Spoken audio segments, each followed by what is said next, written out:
How we doing out there, ladies and gentlemen? Welcome to the divisional round of the playoffs with Andy and Dave on a Dave and a Dan.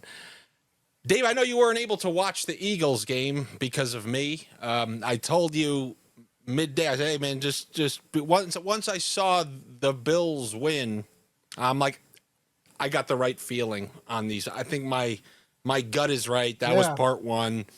Just go out. I told you, I said, hey, take the kids out for some ice cream and just take the rest of the day off. Well, you know, I know you were going to stress about the Eagles. Just go out there, have some winter ice cream with the kids, and then, you know, just kind of celebrate the Eagles. Text a couple friends tonight and celebrate the 6-touchdown win. Mm-hmm. And I think you missed the game. I did not. And it didn't end up going well. No, it didn't end up going well. I didn't know until I heard from you. Yeah. that I must say is a fucking great text. How'd they do? You know, it's great because like I'm not in your Philly circle, so you don't have to be like, yeah, I'm not someone who's gonna bust your balls, anything like that. So you can just.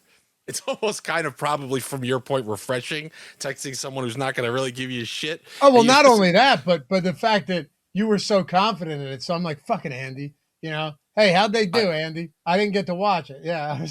So not that this is going to make you feel better. Just know my pain was up there. You asked me, you said, are you going to bet it? As if I was just going to be like, hey.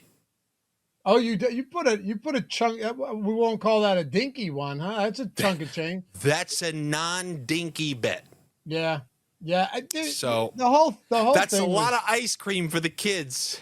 Yeah, that just got thrown out the window. Yeah, they're not having ice cream for a while. I'll tell you what, though. I look back at it, and I had said this to Greg and to Ben, who I do DFS shows with, who you know, and I was like, because everybody liked the Eagles. It's like, we're idiots for, in hindsight, you too. We're all dumb for thinking that the Eagles could fix their offense. Like, the offense had shown warts and shown massive holes all season long. And I think there was just too much of this idea. And I'm blaming myself for this, right? Like this is Monday morning quarterbacking, but really beating myself over the head saying, how do you miss that? The offense wasn't functional for a long time now, really almost the entirety of the season. And you saw it, like outside of just the A.J. Brown drops, go and look at any of the breakdowns from a lot of these film guys, but also former players. They're like, yo, you're running 4 go routes on the final, like 5 times on the final drive and on 4th and 11. And then they call the timeout, which means that they can't get the ball back. And they called the timeout because they didn't break the huddle and get a play until there were 9 seconds left on the play clock. It was just, you look back and you say, this actually makes way more sense than we would think about a week prior. Like they should have lost this game because they should have lost a lot of games this year because their offense is completely dysfunctional. That's all there is to it. So you're focusing on that side of the ball. I thought what the Eagles did was irrelevant. If you remember, my explanation was the 49ers are shit. I just kept saying it. The 49ers are shit. I thought Jalen Hurts wouldn't even have to throw a single touchdown pass because I saw Kenneth Walker and Charbonnet, who, despite tons of work all year, never really had big games. But this 49ers defense was so bad. And I thought the Eagles, with multiple weeks of rest, you don't have to be the Eagles run game of old to be able to run the ball. I thought they were just going to eventually start popping long runs. I thought the first half maybe would be relatively close.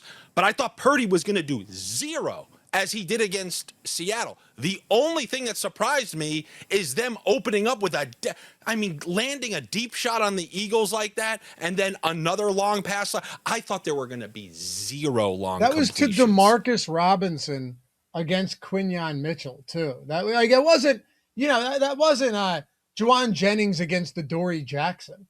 And Quinyon actually ended up having a phenomenal game. But Adoree Jackson's alive. It's more than that, though, Andy. They still only scored 19 points at home. Thought 17 was going to cover the spread. I thought that Niners team had 9 points max, the way the Eagles defense, because the Eagles were on par with the best defenses in the league. Mm-hmm. I don't think that Niners team I mean, the McCaffrey rushing yards. What did he end up 40? Like they Yeah, but couldn't run the Juwan ball. Jennings threw him So like a the fact, 40-yard touchdown. yeah. Yeah. So the fact that without Kittle, without freaking Pearsall, they can throw on a great defense out in the wind, out in the cold.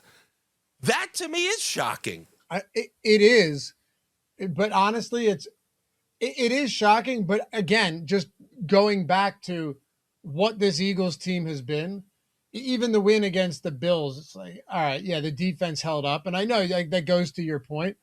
But the problem is that if that goes awry, they don't have any answers, and they haven't had any answers on the other side of the ball. Saquon came close to breaking a few of them, no doubt.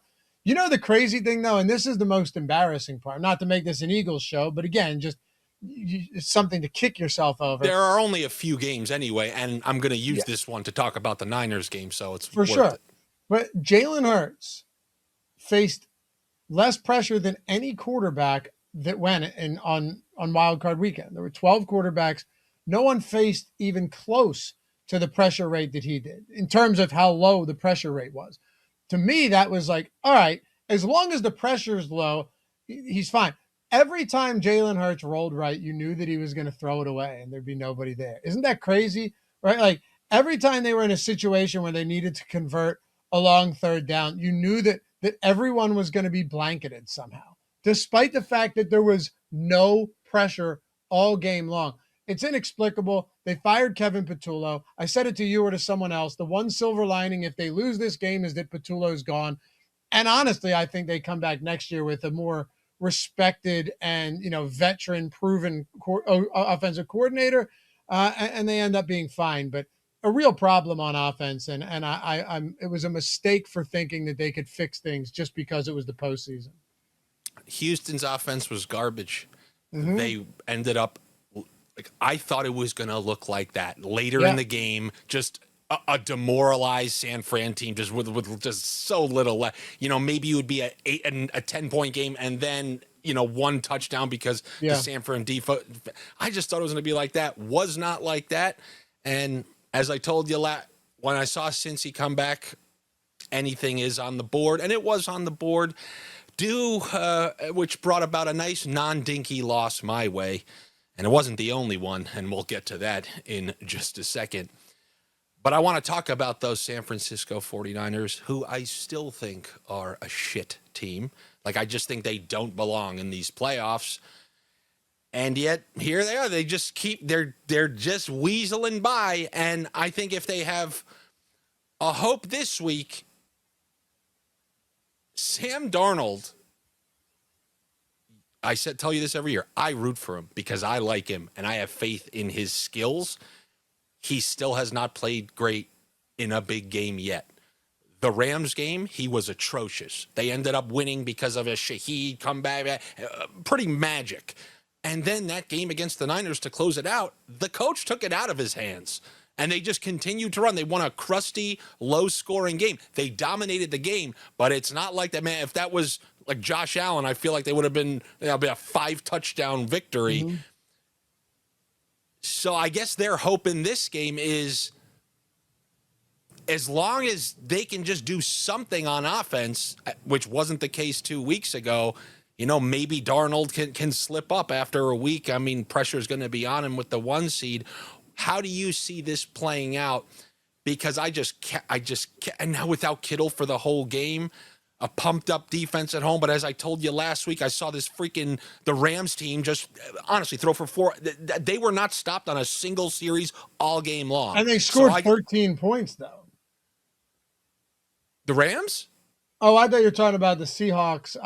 Niners So I'm talking about the Rams just moved the ball, but then when they played the Niners and they had the personnel advantage in a massive way, they just Purdy didn't have a second, but there also was no Trent Williams. So where do we stand on this one? I'll tell you right now, if this was 4.5, 5.5, like the Eagles won, I'm about to lose another non-dinky bet. They did me a favor. They made it 7.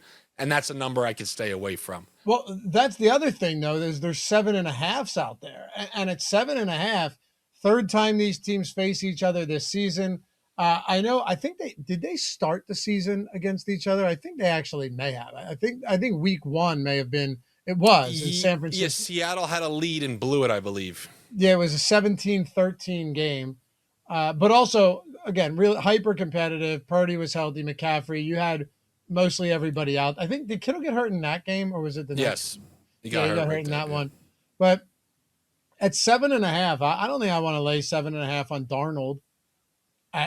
Despite it being at home, it's just a lot of points. And I'm with you. I don't think the 49ers, when you look across the landscape of the other teams that are out there, like, do I think the Rams are better than the Niners? Yeah. Do I think Seattle's better than the Niners? Sure. Do I think the Bears just lost to the That's the 49ers? one good matchup I would say if the Niners could have Yeah. played the Bears, just two bad defenses and defenses that can't stop the opposing offense. That Yeah. would be a good game, but that's not the matchup we got. No, but it's 7.5. I mean, I'd probably lean Niners here. Too many points. Now, because I said what I said about the Niners, I obviously can't click on that. But Yeah. I'm not betting this game.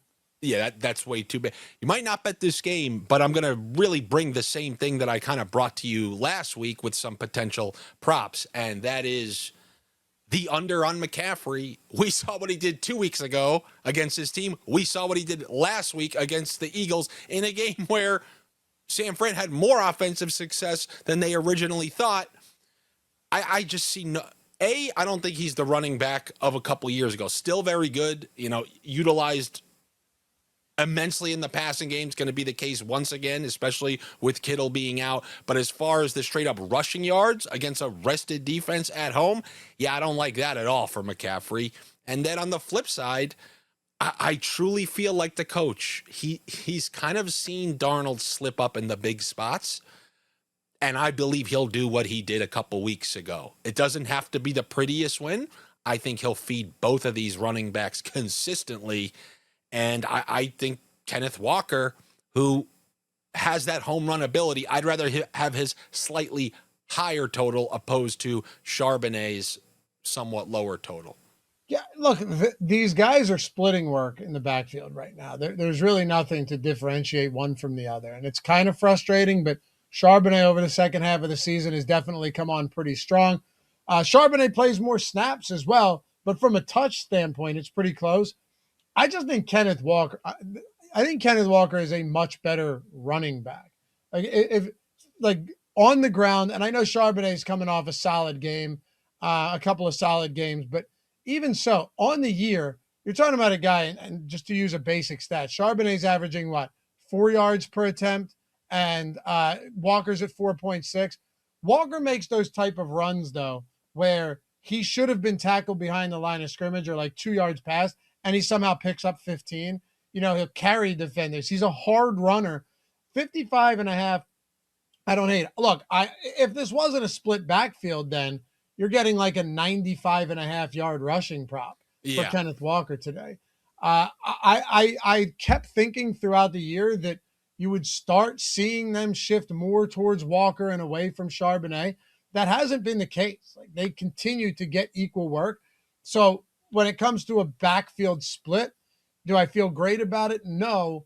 But at 55.5, and we just saw Saquon Barkley with one of his best rushing performances of the year against San Francisco. You mentioned it. You expected some big runs. If you watch that game, there were about 5 different plays where I thought Barkley was going to break one loose for like a 50-yard touchdown and then got tripped up or whatever it may be, tripped over his own 2 feet on one of them. 55.5 I'm okay with. And then, yeah, McCaffrey, this is just the type of spot now where you're going to have a really difficult time running the football with McCaffrey, not just because it's a good run defense, which it is, the same run defense that he had 8 for 23 against a couple weeks back. And in week 1, 22 for 69, but still that's on 22 carries. And I'm not sure they'll be afforded the luxury of being able to just feed him that many times. It's not just the fact that you're facing a good defense, but what about the fact that on offense, there aren't that many guys. Jake Tonjes is perfectly reasonable backup for Kittle, but him and Juszczyk and Demarcus Robinson, the only guy is Juwan Jennings, who you really have to, I don't want to say account for. And if Ricky Pearsall's back, but they don't have that. Like, you can key in on Christian McCaffrey, and I have a hard time imagining they let him get anything going on the ground. He's had a tough time getting it going against pretty much anyone. I mean, we rarely see him bust long runs. So in a spot like the Walker play has more so to do with, you just beat this team 2 weeks ago. There's no reason to get away from that game plan that won you that game. You won that game on the road handily. So why are you not? I think both running backs had over 16 carries. And if you tell me that I'm going to get even something remotely close to that, I'll take. Yeah, this is my way of saying I don't want to take that massive spread, but I do think Seattle is going to be able to have their way with the Niners. And if they have their way with the Niners, the way I envision the game going is a ton of running from both running backs, which is what we saw a couple weeks ago. So that's kind of my theory there. As we move on from this game, unless there was anything else that you want to talk about, should we talk about probably the premier matchup of the weekend, one that despite me saying I have faith in the Bills, like they can mail in regular season performances. When you need them, they're going to show up.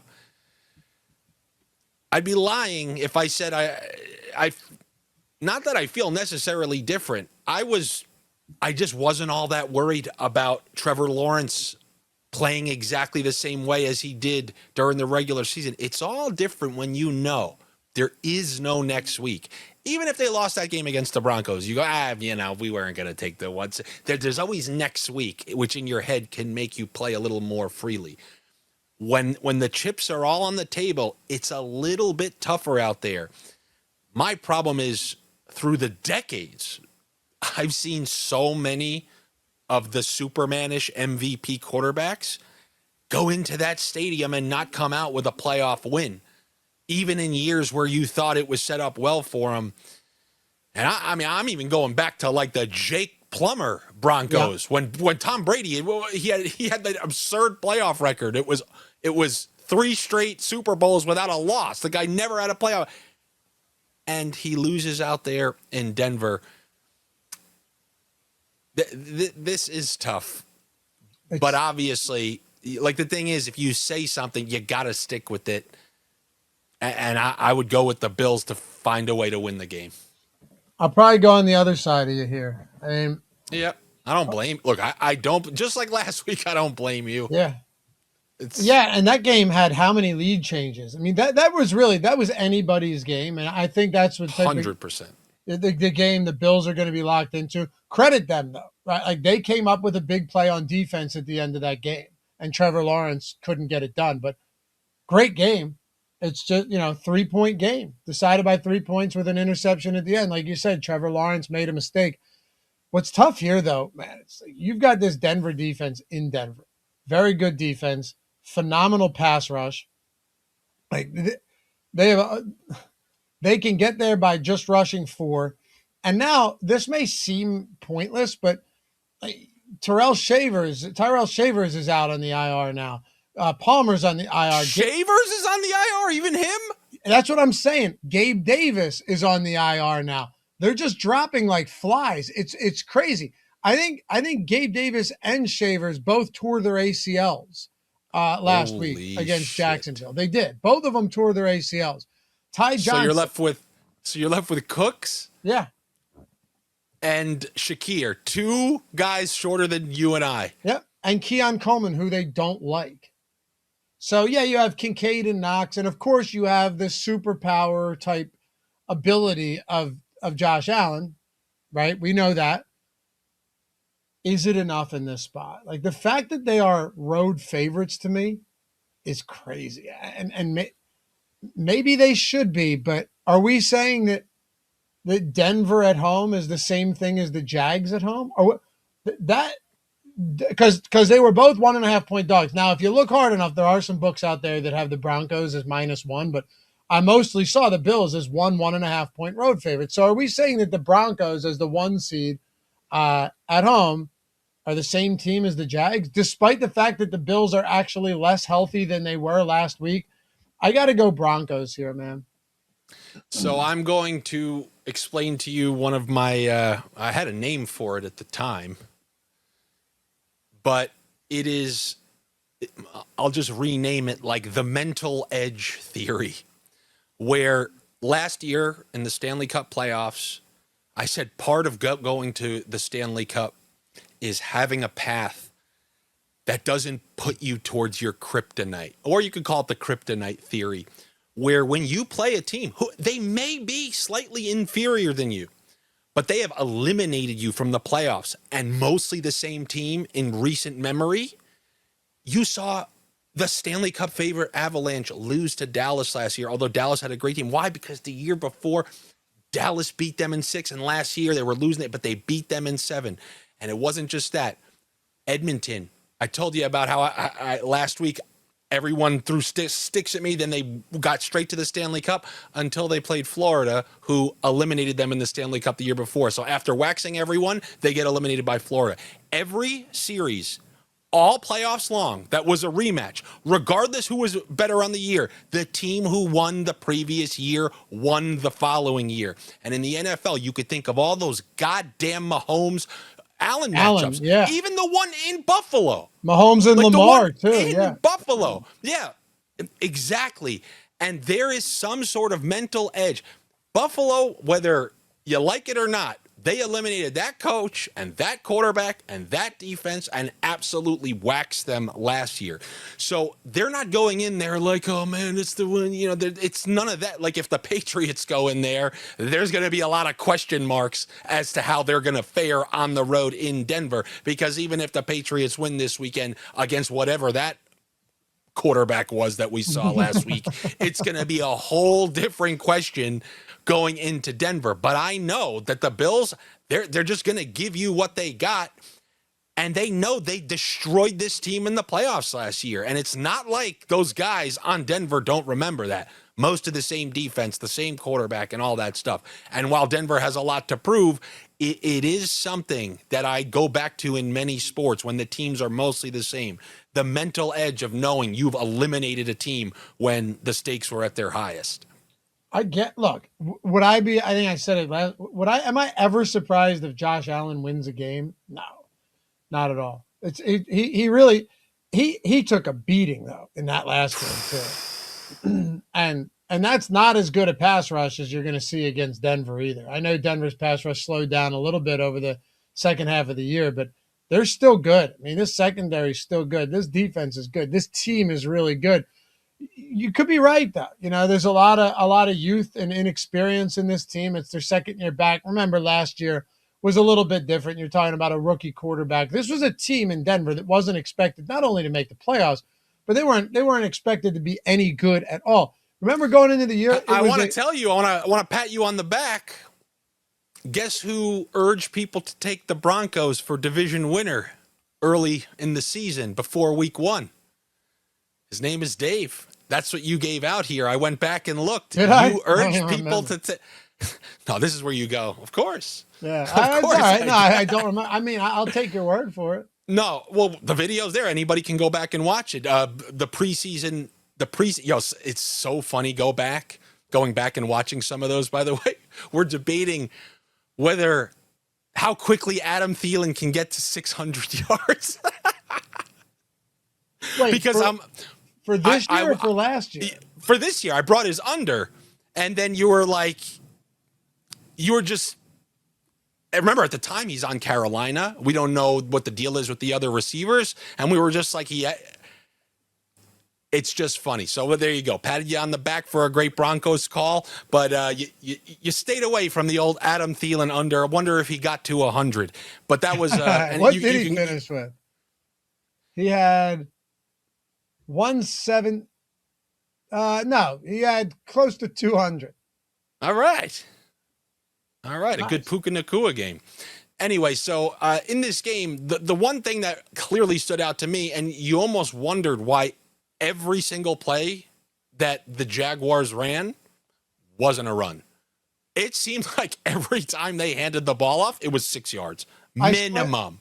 Yeah. You know what this reminds me of? Do you remember when in Thursday Night Football, the Texans faced the Bills early, maybe midway through the year. We knew that the Bills defense was terrible.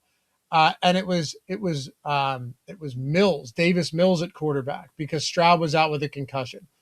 And the thought there was like, all right, they got to just feed Woody Marks early. This guy's looked great lately. They'll get it to Chubb too. Doesn't matter. Let the defense do the rest of the work. And then Davis Mills came out, no joke, threw it on, I think it was 10 of their first 12 or 10 of their first 11 plays.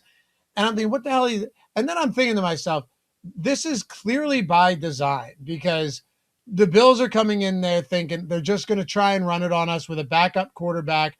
And even though Davis Mills was like, none of the passes were complete. He wasn't completing any of the passes early on. It ended up working because it feels like you softened up that defense a little bit. And you said, you know what? Even though we're not completing these, we're just going to throw the football and then we'll start run. We'll get a little bit more balanced. That's how I feel teams go into it against the Bills, where they're like, we have to establish something because if we don't throw the football, then we're just too one-dimensional. That's my thinking and what I remember seeing with a bunch of teams to have faced them this year. And the Jags did manage to move the ball well on the ground when they did, like more than well. Yeah, the problem is like they started 15. running. Yeah, I know. Like, it's not like, oh, let's establish this. They're like, you know what? This team has the worst run defense in the league. Let's see if it is. First drive, ETNs get 20 yards a pop. This guy is just flying down the field. And then as the game went on, despite that working, they went away from it. Because it feels like coaches outsmart themselves so often. I say it with Patullo and Sirianni. It feels like they thought they were smarter than everyone else with what they would try and do on offense this year when they weren't, you know. Like, essentially what I mean is instead of a creative pass play on 3rd and 12 or 2nd and 14, they run it and they get 2 yards. No one's going to see the run coming, that type of stuff. And that's how I feel sometimes that teams approach the Bills. But that only works if you actually can get the ball, you know, with the aerial attack, that you actually can throw the football. You're right, though. If you're that's why with RJ Harvey this week, I think his prop, what did I say it was to you earlier? Like 53.5 or something? Yeah, you're essentially getting the Kenneth Walker number without the absurd timeshare.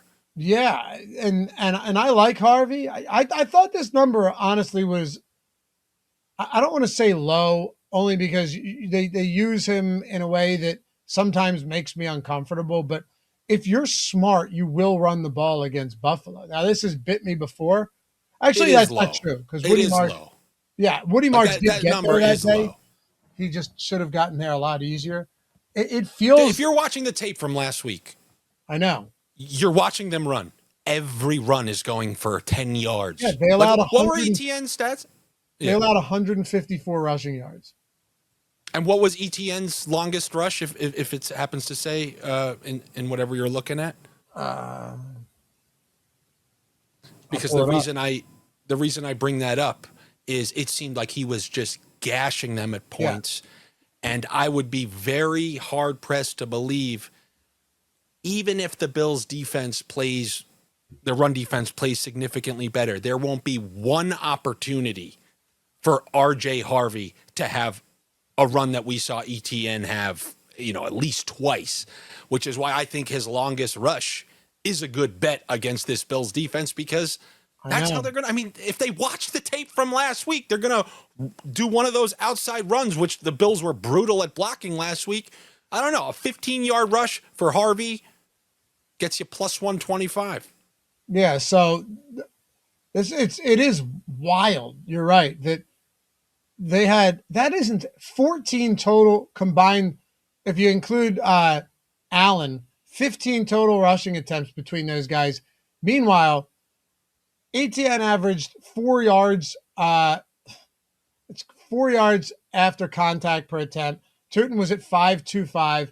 They both had 20-plus yard runs, long runs, 26 for ETN, 20 for Tootin. They combined for 5 runs of 10-plus yards. I mean, this is what I was seeing when I was watching the game. I was like, "Oh man, this is gonna undo the Bills." It's like, what can you do? Because the clock gets destroyed. They're gonna score touchdowns, and then they just kind of went away from it. Tootin had 4 carries, and 3 of them were for 10 plus yards. And he finished. That's what I was seeing. Yeah, I know. I think everybody was, right. It was weird. I ended up going over on ETN rushing plus receiving, which got there, but not as easy as it should. It should have been a lot easier for both of them. And the fact that Tootin had 4 for 51 and ETN averaged almost 7 yards per attempt. Like, I want to think that Peyton is smarter than that and that Harvey's going to get the opportunities. I don't think he's run all that well as a rookie, but the point you're making is the same kind of thinking I have, is that you don't necessarily need to pick up Derrick Henry, 4 or 5 a chunk, even though Henry has clear breakaway ability. But sometimes you'll look at his longest rush was 8 yards and he had 120 in the game. You're not going to see that out of Harvey, but I do think there's some breakaway ability there. I think you could get, 15 to 17 carries in a game like this. And the Bills, whether teams want to exploit it or not, there's still a run funnel defense. Yeah, the worst in the NFL. We saw them get carved up last week. To me, a rested team at home against a run defense that just got in a physical game. Going out there today. I mean, how about, since you liked the over for Harvey, or we're leaning that way, I mean, can he get to 70, 80? Yeah, it's not something he's done frequently this year. I think he has two. We gotta cut out all the Dobbins weeks. Yeah, no, for sure. Actually, one of his 70-yard rushing weeks was week 1 when Dobbins was out there, but he did it on 6. We got to include some of those Dobbins weeks. Yeah. I don't know if you're going to get a good enough number there. If he's at 53.5, I get 80. All right. It's also, hold on, it's also a playoff game. So they might just want to go heavy RJ Harvey. He just truthfully hasn't been great on the ground. It's just such a good matchup, and it should be competitive. That 53.5 seems low. I hadn't considered laddering it, though. I don't think but you are right. They're going to use a rotation. They'll find a way to use a rotation. That's what Peyton does. So, like, I can fully get behind not going for the ladder plays, but I do think on one of these runs against this Bills defense, I mean, the only way that this is going to be tougher is if the Bills somehow are up by 2 scores early and then they become a little pass happy. But the way the Bills are playing, it seems like they see what you're doing, and then that dictates how much they really push their offense. Like their style seems to be, what are you doing? What are you getting? Oh, we need touchdowns, and they alter their plan accordingly. But if you want to kind of just play a dinky low scoring game where, okay, I mean, right. What was that 13-10 like in the third quarter? I mean, it's not like points were really flowing until the end. Like, Jacksonville started pushing it, and then the Bills had to kind of respond with that similar type of pace and scoring style. So this one's really going to be interesting. Definitely looking for it. I mean, did they save that for is that the last game, or is that like Sunday 4:25? Because that smells. What? That's the first game.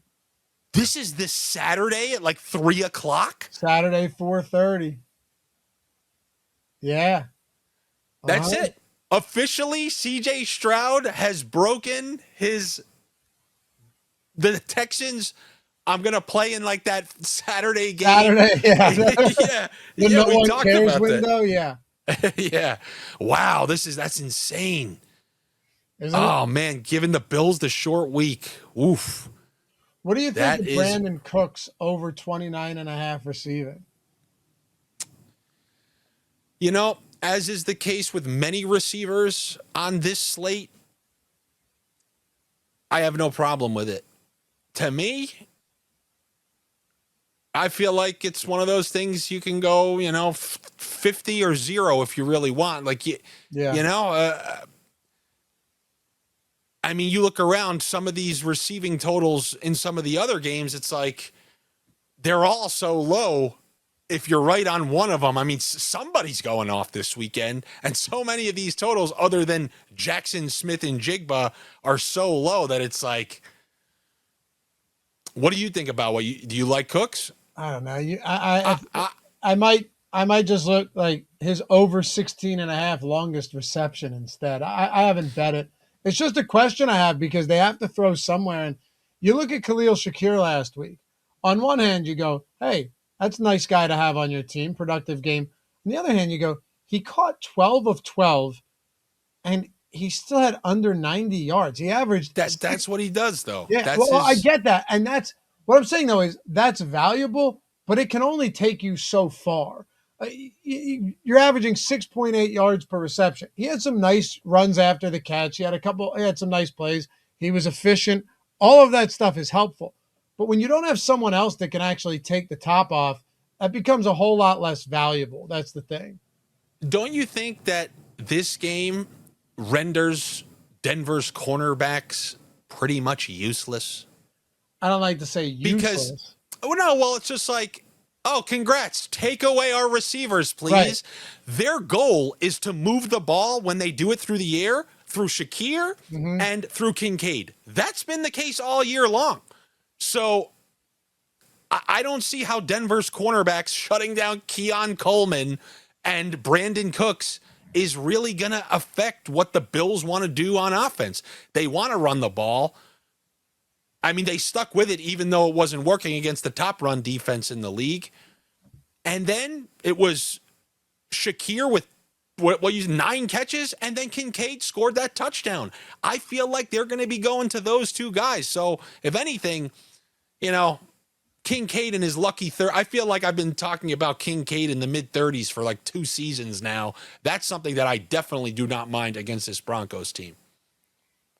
Yeah, but I mean, do you not just think that they might just tell?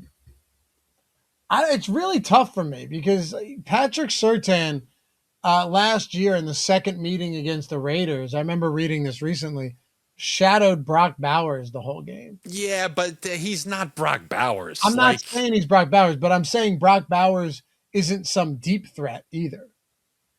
Like, sure, you'll target. Brock Bowers still could go for like 130 yards, and he was like a dominant presence out there. Kincaid, he's not getting that kind of attention. No, I meant Shakir. What I'm saying is, you think bring him inside to stop the little wiggly routes? I'm saying is this defense, because I don't think they will, but what I'm saying is Vance Joseph was willing to do weird stuff.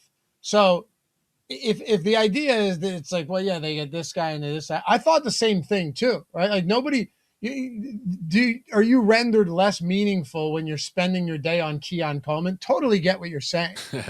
But do they just find unique ways to say, all right, you know what, let's just not let them catch the ball, no matter who they are.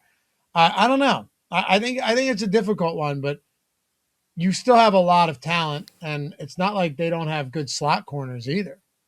It's a riveting matchup, I will tell you that. I want to briefly talk about the Patriots, who will be hosting the Houston Texans, who had one of the fakest blowouts ever in terms of when you have to evaluate them going into the next game.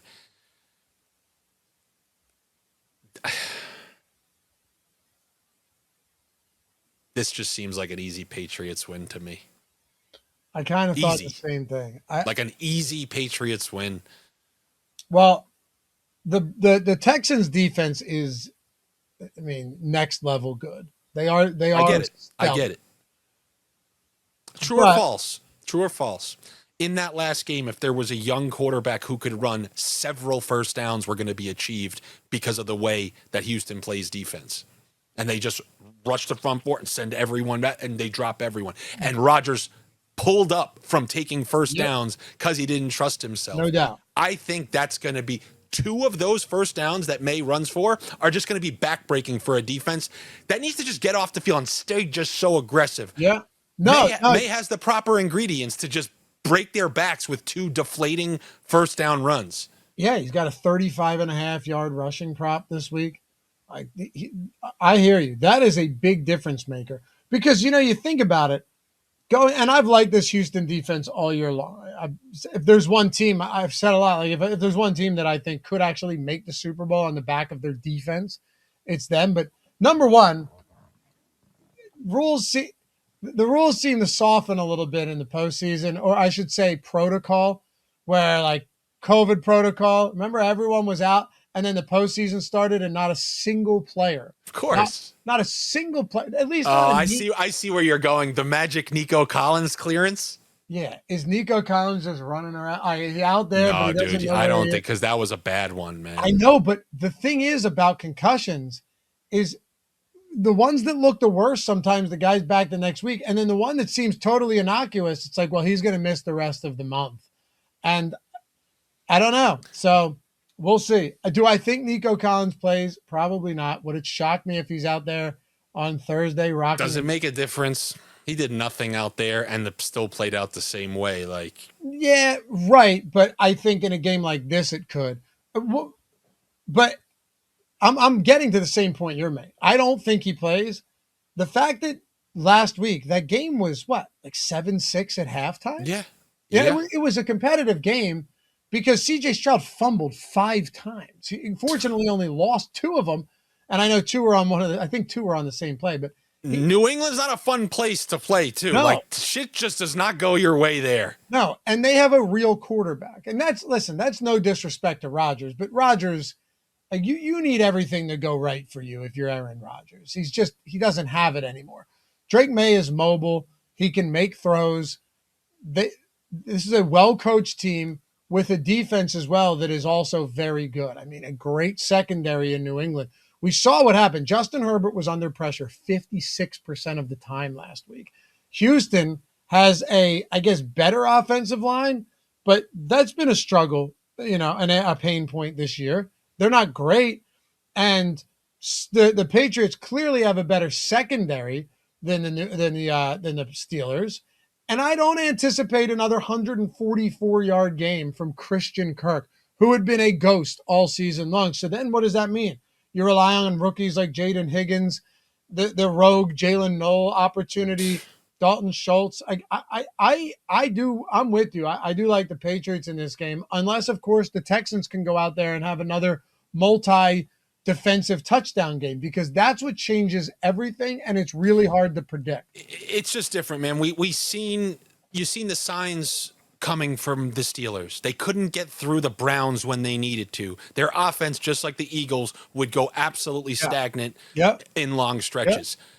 D.maye is on the precipice of, he's not going to win the MVP, but you're talking about a top 2 quarterback in MVP voting. So to shut that down on the road, with you potentially committing turnovers and whatnot, is increasingly less likely. And like I said, I think the difference in the game is going to be 2 big moments where Houston can't get off the field because May runs for a first down, and then it just changes the whole vibe. Then the next run is for 5 yards, and then it just changes the whole complexion when you have 1 or 2 of those. Whereas last week, every single time Houston got off the field, and every single series, it looked like less and less of a chance that the Pittsburgh Steelers were even going to get a first down. But that happens in the other direction when you don't get off the field, and I think that's what's going to happen here. The funny thing is, and why I texted you this before we started, anywhere where I can get a conference championship exacta, meaning this team beats this team, because I'm fairly confident in New England winning this game. And I just want to stick with my original Buffalo Bills pick, and I wanted to pick Bills over Patriots, which is what I asked for last week. I was like, I have a feeling the Bills are just going to kill the Patriots. But the price on that is a rusty plus 425. To need all those things to happen to get a 425? Yeah, right. What I settled on was Josh Allen's Super Bowl MVP at plus 700. That to me, because if that happens, then I can just take that into the final and then decide what I, want to do afterward. But that's what I was looking 425 at in that game. Huh? Rust. So it's essentially a 3-leg parlay, right? Exactly. So 3 money lines. Yeah, you're right. 3-leg money line parlay. So you're taking this week. Now I'm just curious. So yeah, take a -1. Take the Bills this week.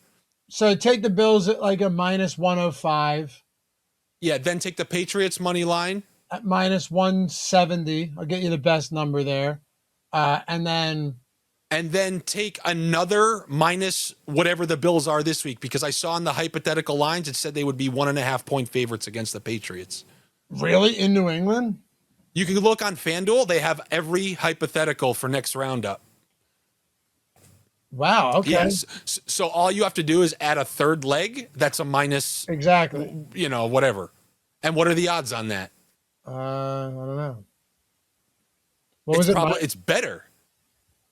So it's basically just three spreads. Pick it, or I'm sorry. That's what I'm saying. I'm sorry. Yeah. A minus. What are the Bills are minus 115 this weekend? Minus 105. Oh, so take Bills minus 105. Patriots are what, minus 140, 50? Yep. No, And then, no, I'm sorry. Patriots are minus 170. okay, so choose the Patriots and then just choose any minus 120 or Yeah. 125. Mm-hmm. And what are the odds on that? I gotta find the minus 125. Yeah, something. Oh, here, I got close. one. I got one right here. So you're getting it plus 468. Yeah, so three money lines would essentially be better than taking the Exacta, just because I don't know why. It would be another San Francisco beat the Eagles type shock if the Bills were to go in and beat the one seed and then lose to the team who Josh Allen has been murdering Yep. these last couple of years. Only reason they lost one earlier this year, you could see they were not checked into that game. A lot of And penalties. It was a weird Sunday night game. I would be shocked. And then I guess lastly, what I will say, despite it being a high number, I guess my sniff on that game is that D.maye wins it with his legs, and which is why his rushing total is high, and also which is why I'm willing to take it. So I'll go with the D.maye over on rushing there. If there's anything else that you like over the weekend, no. Running quarterbacks, I do not ladder. It's too. It just seems impossible. Like a running back where they continue to get the ball, I feel like maybe he'll pop one late. It's the opposite. If the quarterbacks have a lead, they're less likely to, if they're up by 15, less likely to run around like a jackal. The only one I was willing to ladder this year was Baker Mayfield, but those were different circumstances because he expressed aloud that he needed to run more. It was like this little Easter egg that he planted before the Rams game. They got shit on in that game, but he got hurt, but he still easily crossed his rushing yard total. He said that, and then the game started, and I went and I bet it live, and it was at like 12 and a half. And then he's saying, I need to run more and take advantage of these opportunities. So the next week I bet it. I'm like, all right, it's at 14 and a half. And then every week it's coming up like 1 yard, and he's just crushing that number. I think he had 1 week in his last 7 or so where he didn't easily clear that, and he was clear. So do I like the ladder up? No, but when it's at 10 and a half or like 14 and a half, yes, then you could ladder. I agree with you there to a 30 because you're still getting like a 3-1 on that. This is the Demario Douglas. We don't have to relitigate those 18-yard totals at 30 yards.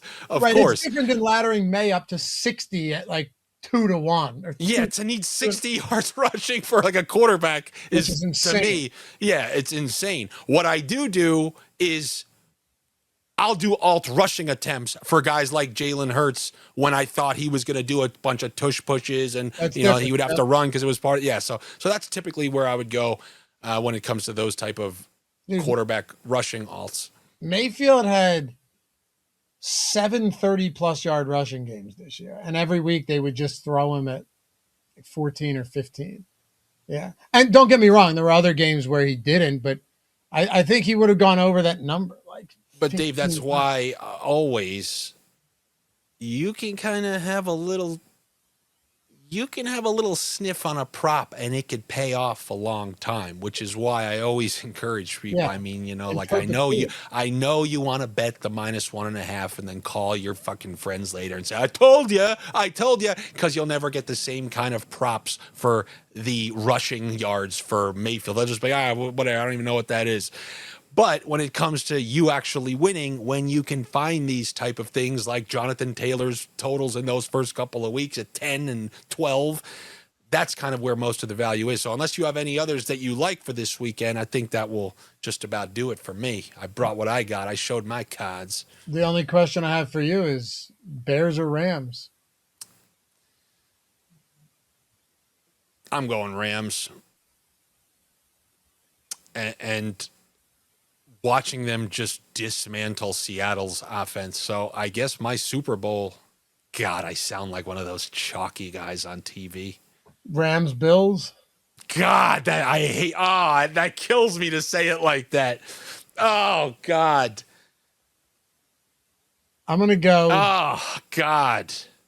You know what's crazy, though, man?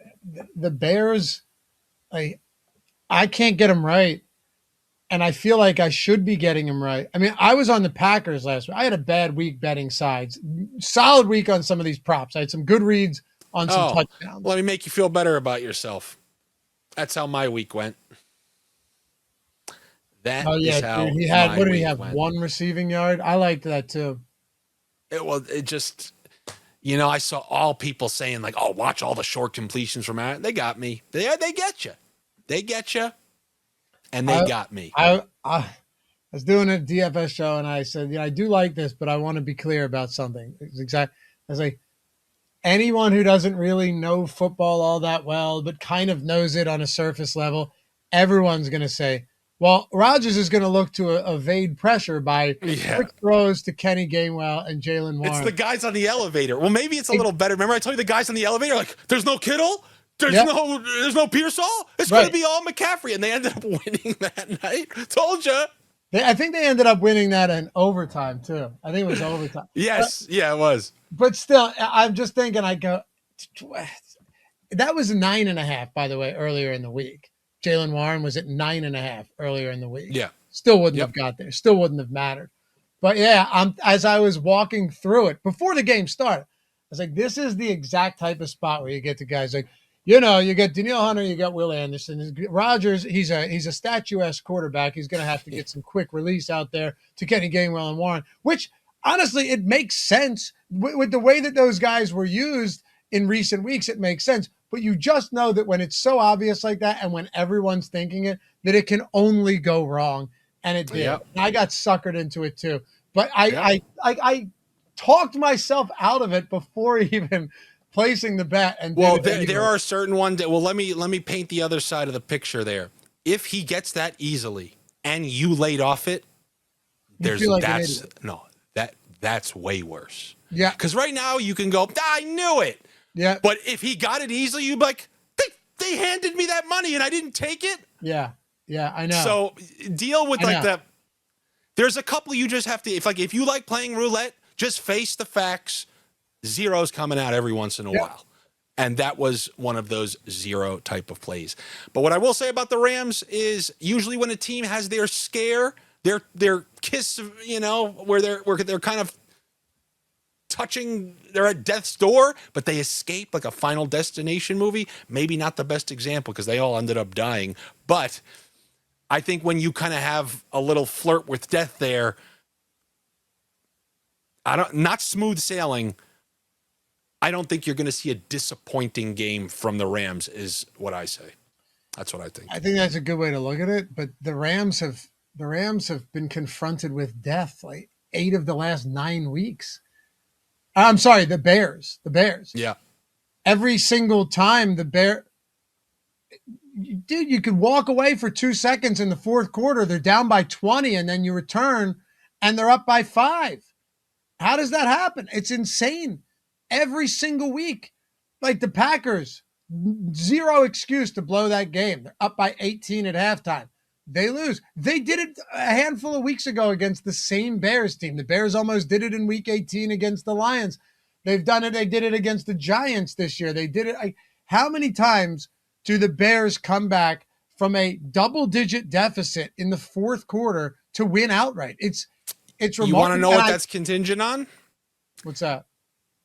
The other team bitching out. And I got news for you. That guy on the other side, he'll just keep chucking touchdowns on you as long as he goes, you want to go? He will come. I feel like if that happens in the fourth quarter, Stafford's coming right back down that field and scoring another touchdown because he just doesn't bitch out like that. If he throws a pick, he throws a pick, but he's going to score another one. So that's how we'll end this episode. My chalky Super Bowl matchup. Oh, God. But anyway, thank you guys so much for coming back for another episode. Dave, Remind everyone, if there's something else that kind of stands out to you before the weekend, if you have a moment of inspiration about Brandon Cooks or whoever else, where are you going to post it? Yeah, man, over on Tails. Andy's kind enough to put the link in the description. Click it, create an account. It's free. It's free. Just create a free account and come follow me and everybody else. A lot of good picks over there, a lot of good bets. And for more than just NFL, too.